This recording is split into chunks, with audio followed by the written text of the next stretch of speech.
NXT TakeOver Brooklyn just ended a few hours ago, and now it's time for my review and recap of the event. So this show, a lot of people have been talking about it the last few weeks. The biggest NXT show ever. The attendance was at least over 15,000 people. And the crowd, we'll talk about that in a moment, but the crowd was definitely interesting. Let's get to the review. Let's get started out here. So the show started out. Now they did a pre-show. I watched it. Nothing was to be said. It had Renee Young hosting it. They were at a table. They were in the arena. They had Corey Graves, Byron Saxton, and Lita was the special guest. Nothing special was said. They did show a lot of video packages that they would show later on in the show, building up the matches, but that was about it. Not much happened. There was an interview with Samoa Joe. Not much happened.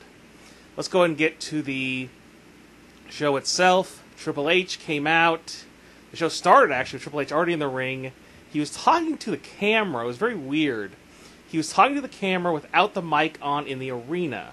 I think he did this because he thought maybe there was a possibility that the crowd may give him what chance. And he was talking something about, I don't even remember, he was like rambling on about, about how we're here, we've made it. Basically just talking about how NXT has finally hit the big time, basically. Then at the end he said the future is now, and the crowd roared, and that was when that mic actually came on in the arena, so the crowd could actually hear him. And so then we got Jushin Thunder Liger taking on Tyler Breeze. Now, Tyler Breeze came out. He had his usual wacky entrance that he has at these specials, at these NXT TakeOver specials. He had these women. It was so odd.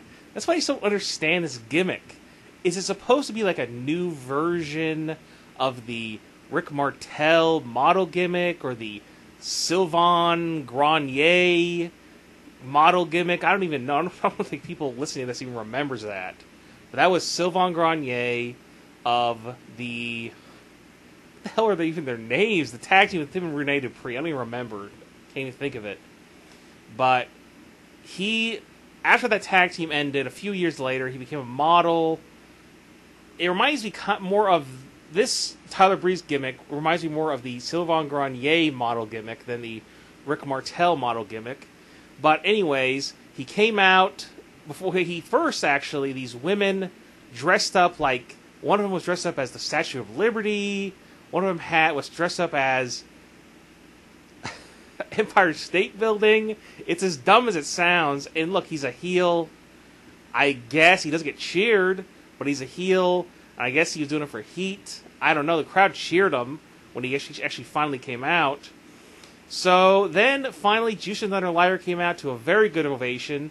Not as big of an ovation that I expected it to be, but definitely he got a good reaction.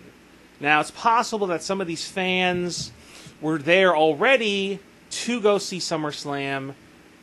These weren't, hardcore fans. Maybe some of the fans of the crowd may not have been hardcore fans. Now, don't get me wrong. They went, they maybe, who knows? I'm going to talk about it later, but the crowd was definitely not as loud as I expected at times. Now, there were times it definitely did. They did go crazy for a lot of big stuff later on. But for the most part, it was a little bit disappointing. The crowd was a little bit disappointing. I don't know if it was just because, like I said, some of the fans may have been new to NXT. I mean, I can't imagine that all 15,000 people knew what NXT was. There may have been just some people who live in the New York area who were going to go to SummerSlam anyway, so they decided to go to the NXT show. I seriously doubt that every single person was familiar with NXT. I'm sure they had heard of it, but familiar 100% with it, with NXT, and watching it every week, that is doubtful. But so the match itself was really nothing special. There was a little bit of comedy here and there from Liger and Breeze, but it was really nothing all that special. Liger defeated Breeze. He pinned him after hitting a running Liger bomb. It was about 10 minutes or something like that. It was okay. I had recently seen Juice and Thunder Liger on Ring of Honor television on Destination America, and about a month ago, and he wrestled about the same way. It was actually against Dalton Castle. It was a comedy match. The match was actually very similar to this one. Both matches were comedy matches. So, that match, I would say, if I were to have to get a rating, out of 5 stars, I'd probably give it maybe 2.25 stars, maybe. It was okay, but it was a tad bit disappointing. The crowd just wasn't, they were reacting to stuff, but I would say maybe 40% of the crowd was actually reacting to stuff.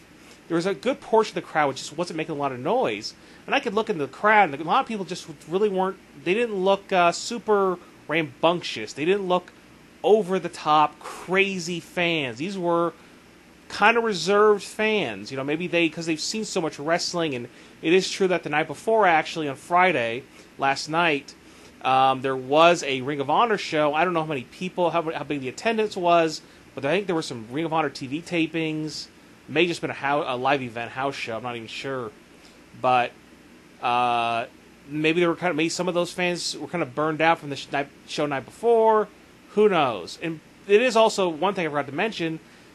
They did do tapings for NXT prior to NXT TakeOver Brooklyn for the show coming up on Wednesday for NXT. So the crowd may have already been kind of burned out a little bit. I think it may have, and it definitely showed a little bit later on in the main event. So, also another thing that the crowd chanted during this Liger Breeze match was "Full Sail sucks." Now, Full Sail, if you don't know, is where they tape NXT. That's the place where they tape NXT in Orlando, Florida.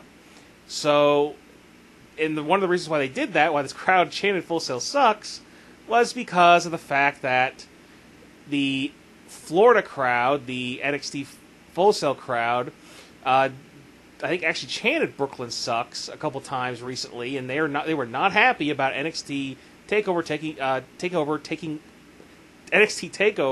taking place in Brooklyn. So then we saw Kevin Nash, Scott Hall, and X-Pac out in the crowd. Now, if you watch the show all the way through, you'll notice how they had all these different wrestlers sitting in the crowd. And when you watch the matches, you didn't really notice them. The only time I ever saw a wrestler sitting in the crowd, when they showed him later, they showed Sergeant Slaughter with some other wrestlers later. And I'll get to who those were later. But I did see him during one of the matches sitting down watching the match. Now the other wrestlers, I never saw Hall, Nash, and X-Pac, who they showed sitting down after this Liger Breeze match. I don't think they actually were watching the match. Is what I'm saying. I don't think so. I think they just took him out there and they left. Right after that, it was very weird. The next matchup we had. Also they showed a video package for coming soon. Nia Jax, who is the female wrestler, who is the cousin of The Rock. Also, if you didn't know, Tamina Snuka, who is the daughter of Jimmy Snuka, is also the cousin of The Rock. So maybe she could join Team Bad at some point. Who knows? The Vaudevillains took on Blake and Murphy. This match started out with Alexa Bliss, Blake and Murphy, and the Vaudevillains in the ring right before the match started, and Alexa Bliss, I guess I can't remember. Did she slap him? Slap both of them? I guess she slapped both of them. And then this woman, Leva Bates, okay? Her name's Leva Bates. She goes by this character, Blue Pants. Easy for me to say. I don't really get this. I don't understand it. I was not watching NXT. I've only been watching NXT consistently since December of 2014. I've only been watching it since then. Now, I had seen a few shows here and there before that, and I knew about it. I would hear results and stuff like that. I knew who the champions were, whatever. But I didn't really follow it. I didn't follow it religiously. I didn't watch it every week. And I was not watching when this blue pants woman debuted. And I don't understand it. I don't get it. She definitely... Look, I'm just saying this. She definitely does not have the look that WWE really wants. So I can't... And she's not signed. I know that. She's not signed. And I can see why they haven't signed her. She's not the quintessential WWE diva. Now, maybe they will sign her. I don't know. But she came out there. She got a huge reaction. Big time. Definitely one of the biggest pops of the night. And I guess she... so then she came out there. Match started. The match was really nothing special for the most part. It started out okay, but then when they got to the heat, when they started, when Blake and Murphy started beating down the Vaudevillains, it started to get really boring. The crowd died a death. It really died. Took up a couple minutes for the crowd to get back into it, and finally, when the Vaudevillains started making their comeback, which usually what happens in tag team matches, the crowd dies when the heels are beating down the baby faces. But this crowd did not want to see this. Blake and Murphy, God bless them, but they're very green. They need a lot more work. They don't really have personalities, really. They're trying somewhat to have personalities. One of the guys has blonde hair. He dyed his hair blonde. That's the other thing, too. I don't even know which one is even which. I think Blake is the blonde, I believe. I don't even know. So that's the other problem. These guys need to completely differentiate themselves. They're trying a little bit with the hair dyeing. But anyways, so Leva Bates, this blue pants woman, ended up interfering and kind of having fighting with Alexa Bliss and whatever. It led to the pin. Vaudevillains are new tag team champions. I don't even care about this match, to be honest with you. Huge reaction, big time pop. Vaudevillains won, new tag team champions. Who cares? I don't know. I just don't really care. I don't really get it.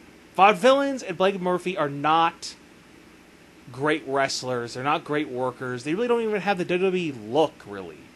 They're definitely never... I'll be shocked. If these guys ever make to the main roster, I'll be shocked. Alexa Bliss, on the other hand, she definitely has a chance to make the main roster. No doubt about that. Next matchup, Apollo Crews, formerly known as Uhaa Nation, taking on Ty Dillinger. Now, here's another gimmick that I just don't get. The Perfect 10 gimmick. Immediately, this Perfect 10 gimmick, last week on NXT, it was 2 weeks ago, I guess. This Perfect 10 gimmick created by Ty Dillinger was over immediately. It doesn't take much. This crowd at NXT Full Sail is very impressed, easily impressed. And this crowd in Brooklyn was easily impressed by Ty Dillinger's Perfect 10 gimmick. What he does is he comes out, he flashes, he's opening his hands up over and over again, showing all 10 of his fingers. And that's his gimmick. That's it. Now, 2 weeks ago when he was on NXT, he came out with a sign that said 10 on it. This is a little bit better. That was way, way more cheesier. But the crowd definitely was into him. And the crowd was somewhat into Apollo Crews. They knew who he was for the most part. It wasn't a huge reaction. But anyways, Apollo Crews looked very athletic. I've seen one match of his before from the Independents one time. He's very athletic. He has the WWE look. His personality definitely needs some work. His promo skills are not great.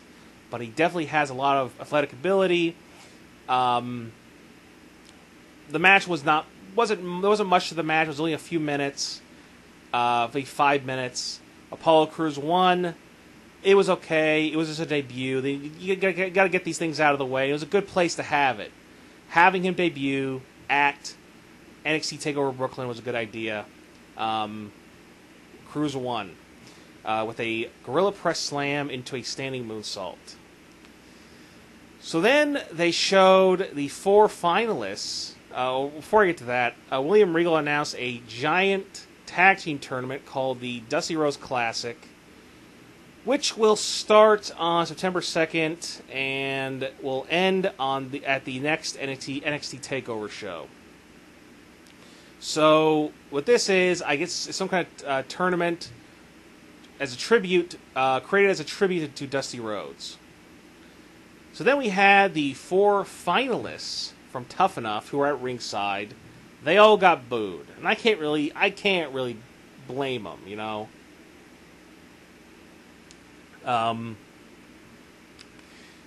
Josh, Amanda, they definitely have the best look when it comes to what WWE wants. But my prediction, Josh and Sarah Lee will win.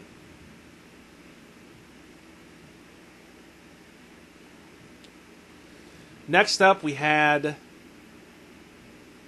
Samoa Joe taking on Baron Corbin.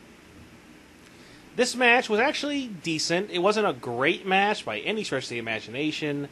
It was around 10 minutes, I believe.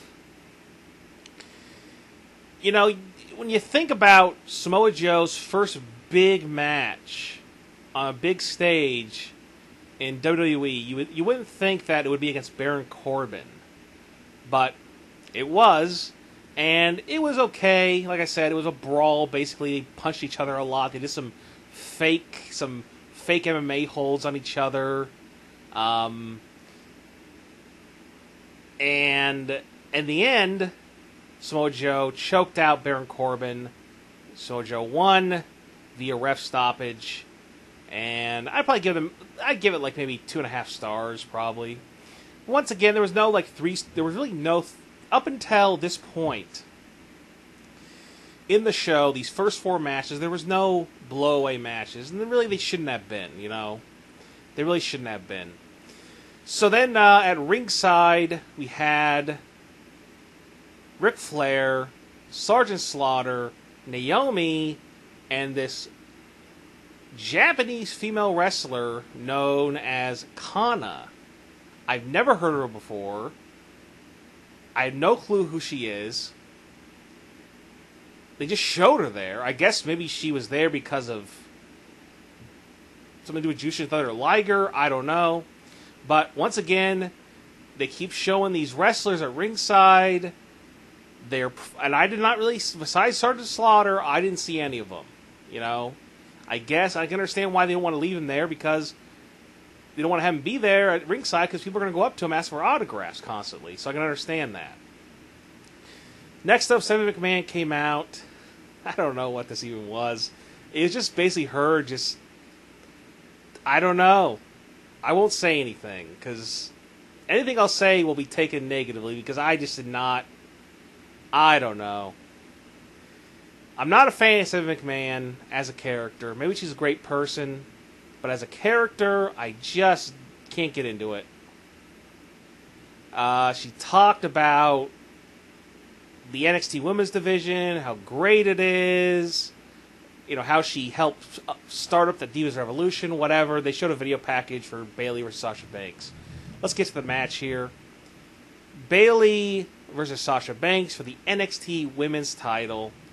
This match, I did not have very high expectations. Only because I'm not saying I'm one of those people who says that the NXT women's matches aren't great. I've seen several of them. They're good. They're not as good as people make them out to be. But this was definitely the best NXT women's match I've ever seen. They went all out. They did crazy stuff. They almost killed each other several times. It was definitely crazy and over the top for a women's match. No doubt about it. And I mean, there was stuff like Sasha Banks doing jumping over a referee to the outside of the ring and diving.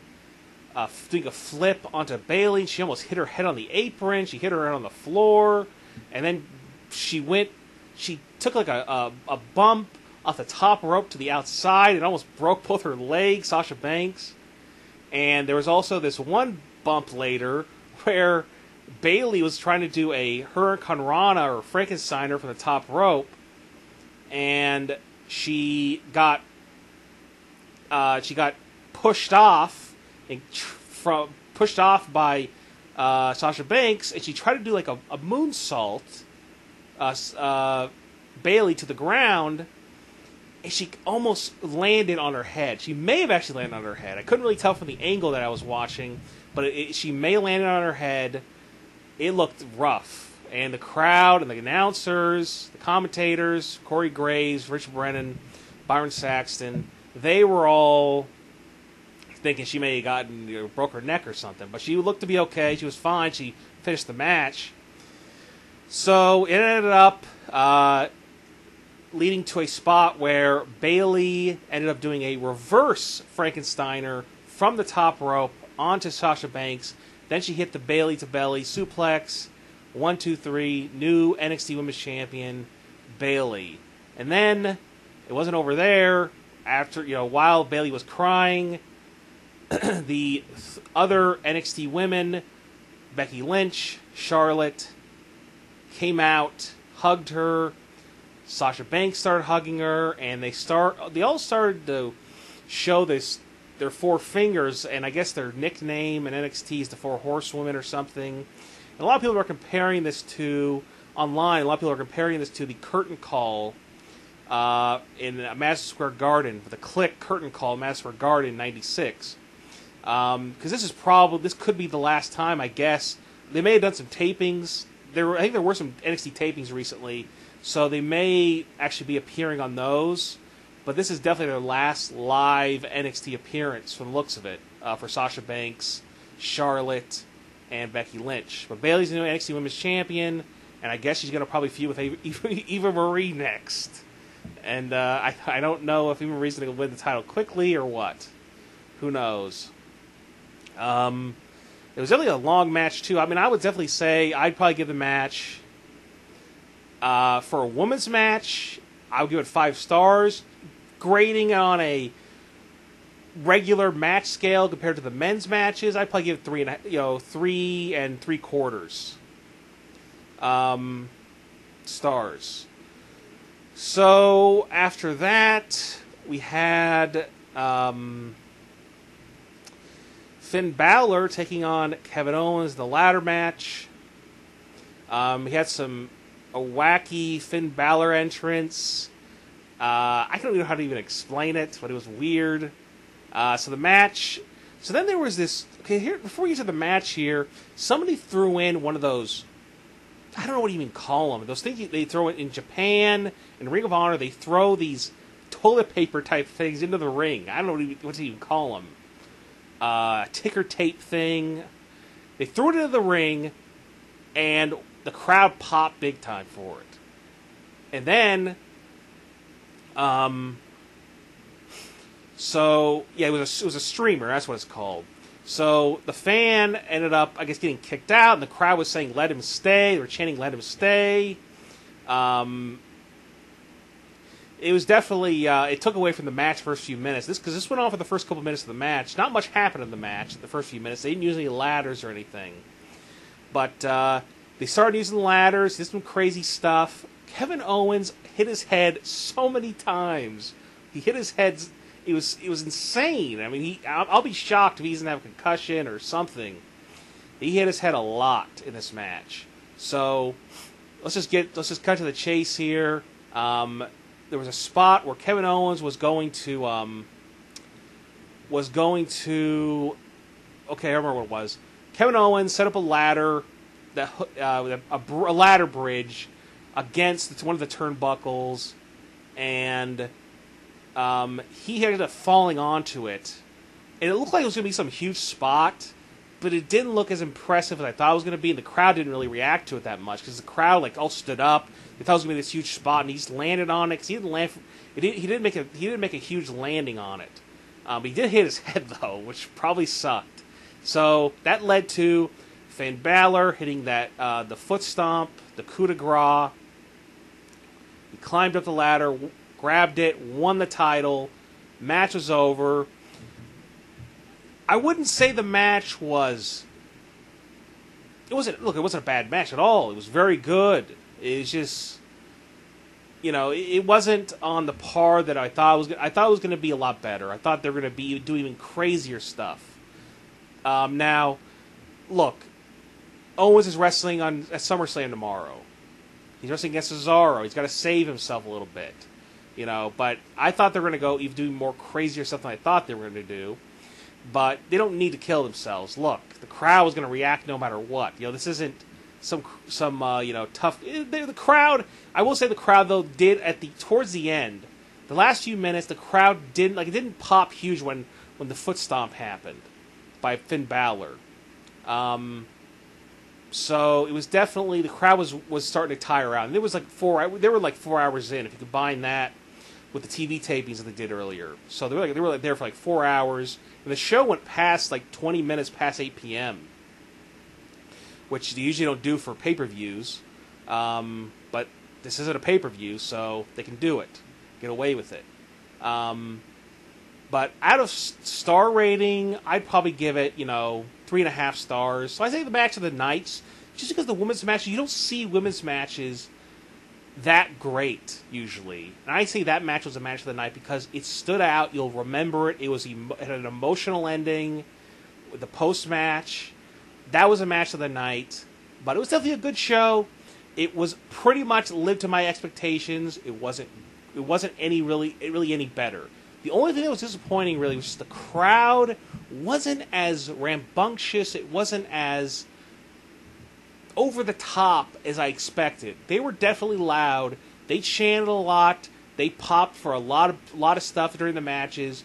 But they weren't crazy every single second. That's what I thought they were going to be. For some reason, I thought that because you got 15,000 true hardcore wrestling fans in an arena. You don't see that very often. Ring of Honor, they don't usually run 15,000 seat arenas.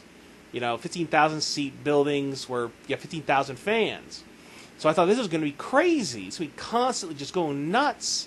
But I think because they'd already done 90 minutes of tapings, and also the first 4 matches weren't great 3-4-star matches.